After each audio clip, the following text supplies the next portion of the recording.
The human mind seems capable of dissociating or separating mental functions.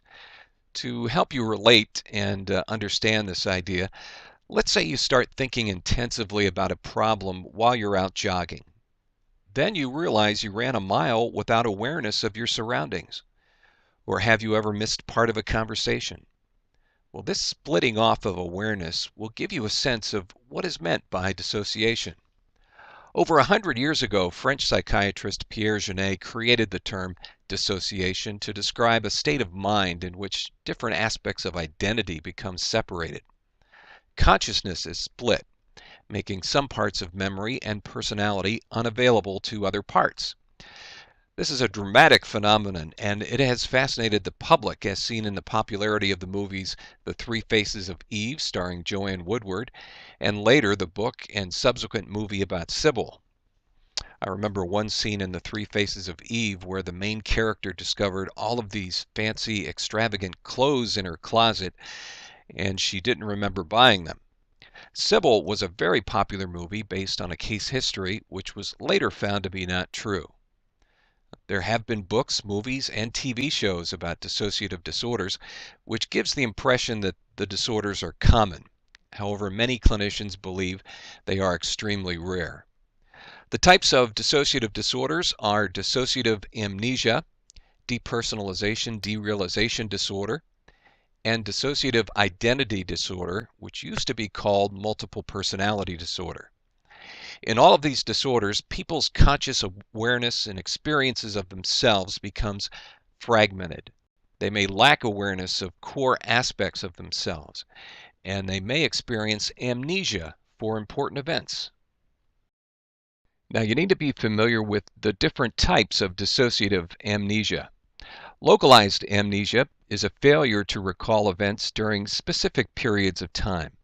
It's similar to a blackout, however, it is not substance-induced. This is the most common form of dissociative amnesia. It can involve amnesia for traumatic events, but can also include other events as well. Generalized amnesia is a complete loss of memory for one's life history. This type is rare. Generalized amnesia may be more common among combat victims, sexual assault victims, and individuals experiencing extreme stress or conflict. Systematized amnesia is the loss of memory for certain categories of information. An example is missing all memories about a specific family member. Selective amnesia happens when someone can only remember parts of events that took place in a certain period of time. For example, an abuse victim may only remember parts of what happened, or someone in a serious car accident may only recall certain portions of the accident. They remember the event, but only selective portions. Another type of dissociative amnesia is repressed memory. Amnesia may come to light only after recalling details of a traumatic event under hypnosis or during treatment. Not all researchers believe in the validity of repressed memories, and this has been a highly controversial topic because some clients are highly suggestible, and some memories may be the result of suggestions made by the therapist during treatment. Researchers have used cognitive psychology to test hypotheses about the reality of repressed memories.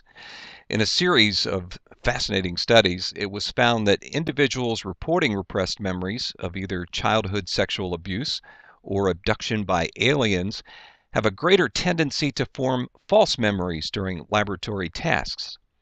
They were more likely to falsely recognize words that they had not previously seen. Some people have a tendency to create false memories, which they believe to be true. The repressed memory debate will probably continue for some time. And it's important to consider the possibility of feigning amnesia, especially by criminals to avoid prosecution.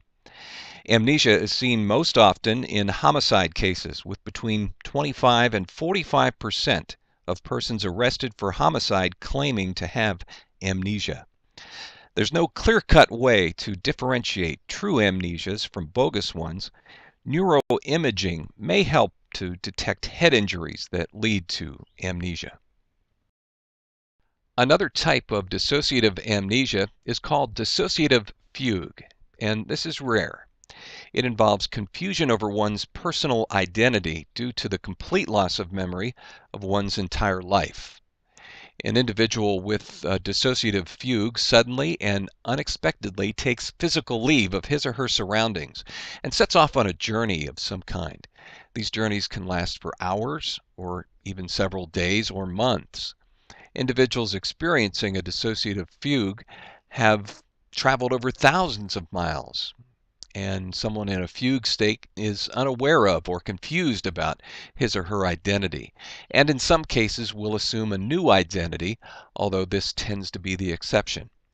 Recovery is often abrupt and complete. Some individuals who have experienced several fugue episodes decide to wear personal identification, just in case this happens again. Most of us have a sense of wholeness when we interact with the world. In other words, we have an identity, a sense of who we are. Memory is crucial to this sense of identity, as a link between our past and present. Without memory, we would always be starting over. With memory, our life and identity move forward.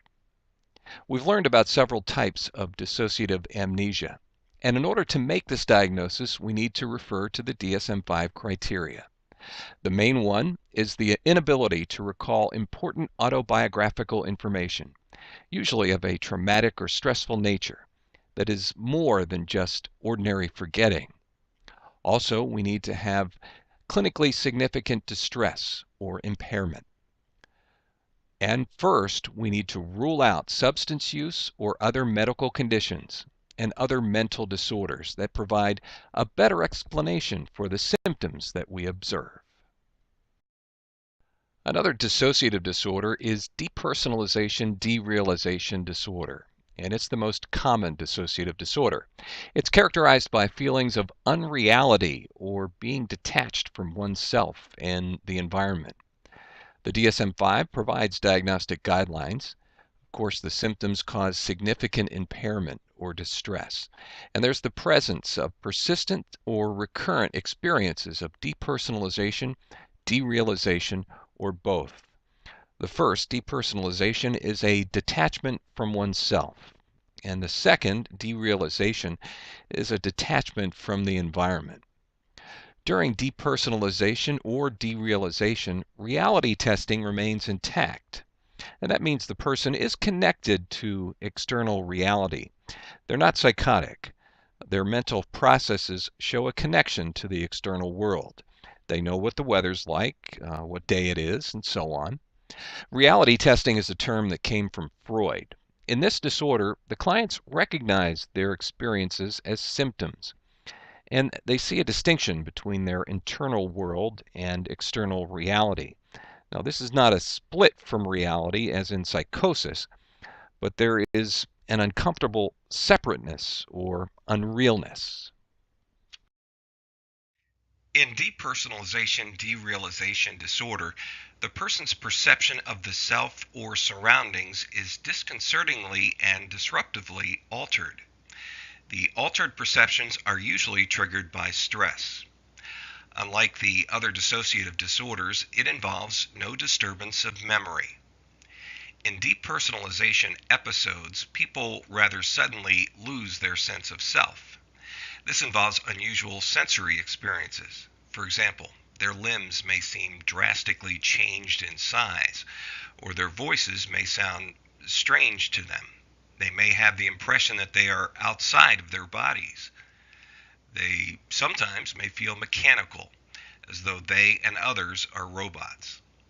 Although the DSM-4 TR diagnostic criteria included only one symptom to define this disorder, depersonalization, the DSM-5 criteria include depersonalization, derealization, or both. Derealization refers to the sensation that the world has become unreal. The change in the DSM-5 criteria is based on evidence that most people who experience depersonalization also experience derealization, and that the course of symptoms is similar for both. Depersonalization derealization disorder usually begins in adolescence and it can start either abruptly or more insidiously. Once it begins, it has a chronic course. That is, it lasts a long time. Comorbid personality disorders are frequent, and during their lifetime, about two-thirds of people with this disorder will experience anxiety disorders and depression. The DSM-5 diagnostic criteria for depersonalization derealization disorders specify that the symptoms can co-occur with other disorders, but should not be entirely explained by those disorders. It is important to rule out disorders that commonly involve symptoms, including schizophrenia, post-traumatic stress disorder, and borderline personality disorder.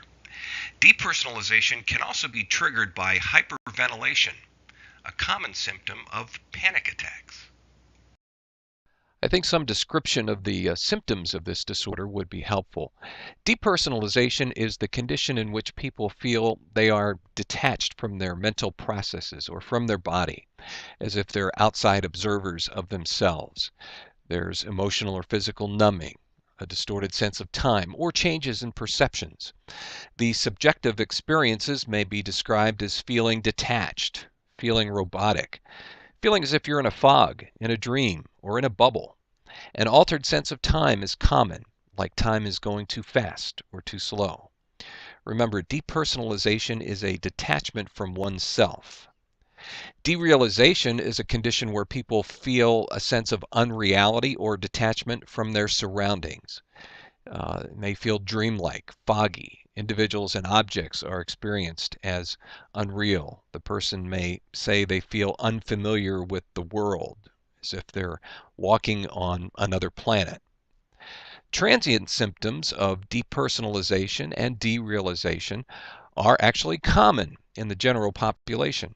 In general, about 1/2 of all adults have experienced at least one episode of depersonalization or derealization. The final dissociative disorder we'll take a look at is DID, which is bizarre and dramatic. It was formerly called multiple personality disorder, and it involves a disruption of identity caused by two or more personality states. There are alterations in behaviors, attitudes, and emotions. The cardinal symptom is the apparent presence of multiple personalities, which are called alters. The personalities take turns being in control. Each personality has a different way of perceiving and relating to the world, and each takes control over the person's behavior. Alternate personality states may appear to help deal with difficult situations faced by the primary or core personality. Child alters appear to be the most common type of alter. This may have been created as a result of childhood trauma. To help you understand this explanation, here's a description from one theorist. The little girl being sexually abused by her father at night imagines that the abuse is happening to someone else as a way to distance herself from the overwhelming emotions she's experiencing. She may float up to the ceiling and watch the abuse in a detached fashion. Now, not only is the abuse not happening to her, but she blocks it out of her mind. That the other little girl remembers it, not the original self. In this way, DID has compartments which are personified and take on a life of their own. The description I just read from the theorist is compelling because in normal development, people integrate perceptions and memories they have of themselves and their experiences. In a dissociative disorder, the individual is trying to block out or separate from conscious awareness events that caused extreme psychological and/or physical pain. Keep in mind that DID was rarely diagnosed before 1980 when it was first introduced in the DSM-3. The availability of diagnostic criteria made it more likely to be diagnosed. Before then, it was considered extremely rare. Now, another perspective is a behavioral one, which stresses role-playing and high self-monitoring. Behaviorists actually consider the different personalities as illusions. Just consider your own behaviors in different social situations. People who are high self-monitors change their behaviors dramatically to meet each social situation. They are especially tuned in to the reactions of others, and then they shape their behaviors to get the reactions they want, or the reactions that are socially valued. And it's not such a big step to see how DID may be manipulative or theatrical, or how a therapist may reinforce different personalities and inadvertently create symptoms. This concern over iatrogenic symptoms is a controversy over DID, as therapists may react to so-called interesting cases.